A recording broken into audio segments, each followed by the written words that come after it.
ሰላም ውድና የተከበራችሁ የሼክ ማሜላ ዩቲዩብ ቻናል ተከታታዮች፣ እንደተለመደው ዛሬ ደግሞ በሌላ ትምህርት ካች ብያለሁ ተከስቻለሁ። ያ ደግሞ ምንድነው በተምኔሉ ወይም ፊት ለፊት ላይ እንዳያችሁት ዘ አርት ኦፍ ሊደርሺፕ ኢን ዘ ኪችን ወይም ደግሞ በኪችን ውስጥ የአመራር ጥበብ ይላል። በነገራችን ላይ ይሄ አብዛኛውን ጊዜ አርአያ ሆኖ ወይም ደግሞ በቃ ብዙ ማዘዝ ሳይጠበቅባቸው ማህበራዊ ሁኔታቸውን አሳምረው ተባብረው እንዴት ውጤታማ እንደሆኑ የሚረዳ ትምህርት ነው። በኪችን ወይም በማዕድ ቤት ውስጥ ጠንካራ የአመራር መስጠት የምግብ ጥራትን ከማረጋገጥ ባለፈ ሰራተኞችን በማስተባበር ውጥረትን በመቆጣጠር እና የጋራ ስኬትን በማምጣት ረገድ እጅግ ወሳኝ ሚና አለው። አሁን ከዚህ በታች የምገልጽላችሁ 7 ዋና ወይም ደግሞ ኢምፖርታንት ፖይንት የሆኑ አንድ ስኬታማ ወይም ሰክሰስፉል የሆኑ ሼፎች ወይም የኪችን አለቃዎች የሚያሳዩቸው ባህሪያት ድጋሜ ልንገራችሁ። ስኬታማ ወይም ሰክሰስፉል የሆኑ ሌሎች አርአያ የሚሆኑ ጥበብ ያላቸው የኪችን አመራሮች የሚያሳያቸው ባህሪያትን ነው። አሁን 7ቱን እነዚህ በተከታታይ የማቀርብላችሁ እና በነገራችን ላይ እዚህ ሆቴል ኢንዱስትሪ ላይ ባትሆኑም ይህም ቪዲዮ ብትጨርሱት ብትከታተሉት በጣም ትጠቀሙበታላችሁ። ካፒታላችሁ ያደገ ሌላ ፊልድ ላይ ብትኖሩ ራሱ ካፒታላችሁ ያደገ ሲሄድ ወደ ሆቴል ኢንዱስትሪው መቀላቀላችሁ አይቀርም እና ነገ ጠዋት በምትጀምሩት ሬስቶራንት ወይም ትልቅ ሆቴል ወይም ፋስት ፉድ ቤት ምናምን ቢሆን እንኳ እንዴት በስኪል ወይም በጥበብ እንዴት የራሳቸውን ሬስቶራንት መብራት እንደምትችሉ፣ እንዴት ነው ከትንሽ ተነስቶ ማደግ እንደሚቻል፣ ኃላፊነት ለሚገባው ሰው እንደመስጠት እንደሚቻል እና ሰራተኞችን ከማፎካከር ይልቅ አንዳንድ ሆቴሎች ላይ እንደማየው በጣም ማፎካከር የሆነ እንዲፎካከሩና እንዲሰሩ ማድረግ ለድርጅቱ አሪፍ የሚመስላቸው የሆቴል ባለቤቶች አሉ። ይሄ ግን የተሳሳተ አመለካከት ነው በእኔ።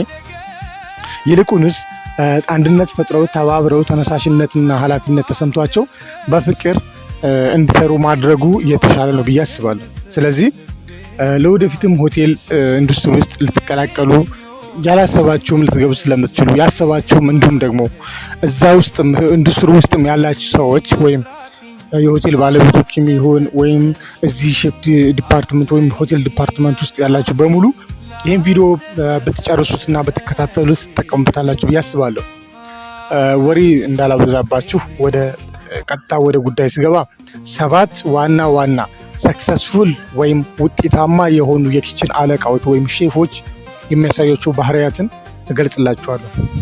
አንደኛ ግልጽ ግንኙነት ወይም ደግሞ ይሄ ክሊር ኮሚኒኬሽን የሚባሉት ማለት ነው የሚባለው በስራ ሰዓት ትእዛዛቶች ሊሆን ይችላል። የምግብ አዘገጃጀት ሂደቶች እና የጥራት ደረጃዎችን ግልጽና በቀላሉ ሊረዱ የሚችሉ መሆን አለባቸው። ሁለተኛ በምሳሌ መስራት ማለት አርአያ መሆን፣ ምሳሌ መሆን፣ ሳያዙ በራስ ተነሳሽነት ወይም ኃላፊነት ተሰምቷቸው ሪስፖንሲቢሊቲ አለብኝ ብለው እንዲሰሩ አርአያ መሆን ማለት ነው። መሪው ለስራ ያለው ተነሳሽነት ሊሆን ይችላል፣ ንጽህና ሊሆን ይችላል፣ ትዕግስት ሊሆን ይችላል። ለቡድኑ አርአያ ሊሆን ይገባዋል ማለት ነው። እንደዚህ አይነት ባህሪ ያላቸው ውጤታማ ወይም ሰክሰስፉል የሆኑት ናቸው ማለት ነው።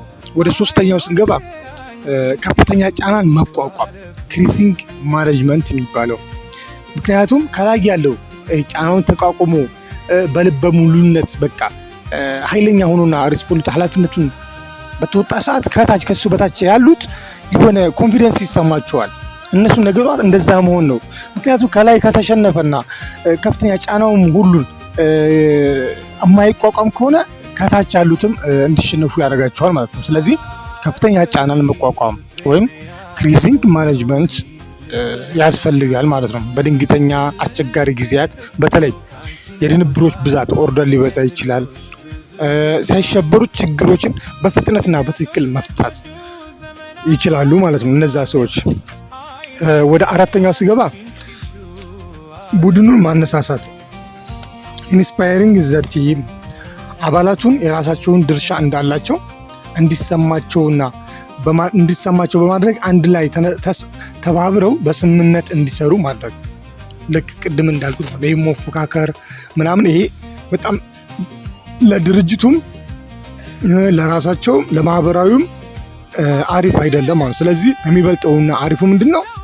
ኢንስፓይሪንግ ዘ ቲም አባላቱን የራሳቸውን ድርሻ እንዳላቸው እንዲሰማቸው በማድረግ አንድ ላይ ተባብረው በስምምነት እንዲሰሩ ማድረግ ነው። 5ኛ መደገፍና ማስተማር ሞኒቶርሺፕ የስራ ሰራተኞችን ክህሎት ለማዳበር ስህተት በተገቢው መንገድ ማረም እና እውቀትን ማካፈል ማስተማር። 6ኛ ጊዜን መጠቀም ወይም ታይም ማኔጅመንት የሚባለው ማለት ነው። ሰዓታችንን እየፈጠምኩ እንደሆነ ይገባኛል፣ ግን እንዳላበዛባችሁና አጠር አድርጌ ላቀርብ ስለፈለግኩ ነው። ስለዚህ ታይም ማኔጅመንታችንን ማስተካከል፣ በሰዓታችን መጠቀም፣ ፍሬሽ ባዛር ከሌለ የአትክልት ዘሮች በጊዜ እንዲገቡ፣ ድራይ ስቶር ላይ ወይም ደግሞ ደረቅ የሚባሉ ከሱፐር ማርኬት የሚገዙ ነገሮች ቅመማቅመም ሊሆን ይችላል በጊዜ ማስገባት። ምክንያቱም ሪዘርቬሽን ባለ ሰዓት የሆነ ፕሮግራም ሲኖር አየር ላይ ቁረጥ ተፈለጥ ሳይሆን መጀመሪያ ታይም ማኔጅመንቱን አሪፍ ጥራት ያለው ምግብ ለማቅረብ እና ጣፋጭ የሆነ የተረጋጋ ንጽህናውን የጠበቀ ምግብ ፕሮቶኮልን የጠበቀ ምግብ ለማቅረብ ታይም ማኔጅመንቱን አስተካክሎ ታይም ተሰጥቷቸው በሞራል እንዲሰሩ ተደርገው መቅረብ አለበት ማለት ነው። 7ኛና የመጨረሻው ስሜትን መቆጣጠር ኢሞሽናል ኢንተለጀንስ የሚባለው ማለት ነው። ትዕግስት በጣም ይጠይቃል። ኪችን ውስጥ በነገራችን ላይ በጣም ትዕግስት ይጠይቃል ከምነግራችሁ በላይ። ያው የሆቴል የጎን አጥንት ኪችን እንደሆነ ይታወቃል። ምክንያቱም ሬስቶራንት ከሆነ ኪችን ነው፣ ሆቴል ኪችን ነው። ስለዚህ ብዙ ኢሞሽናሊ የሚያደርጉ ነገሮች ስላሉ እነሱ መቋቋም፣ በስራ ቦታ የሚፈጠሩ ግጭቶችን በፍጥነት ማስተካከል እና የስራ አካባቢ ሰላማዊ እንዲሆን ማድረግ። ስለዚህ ለዛሬ ያቀረብኩላችሁ አጠር አድርጌ ለማቅረብ ሞክሬያለሁ። በጣም ትጠቀሙበታላችሁ። ለወደፊት የጀመራችሁትም ለመጀመር ያሰባችሁትም ለእናንተ አሪፍ ይሆናል ብዬ በማሰብ ነው። ቻናሌን ስለተከታተላችሁ በጣም ደስተኛ ነኝ። አም ፊሊንግ ሃፒ። እና አስተያየት ኮሜንት ካላችሁ ደግሞ በኮሜንት አሳውቁኝ። ቀጣይ በሆቴል ኢንዱስትሪ ምን አይነት ትምህርት ይዤ እንደመጣም ቴክስት ብታስቀምጡ ደስ ይለኛል። ከተመቻችሁ ደግሞ ላይክ፣ ሼር፣ ሰብስክራይብ ማድረግ እንዳዘነጉ። እወዳችኋለሁ። ዋላ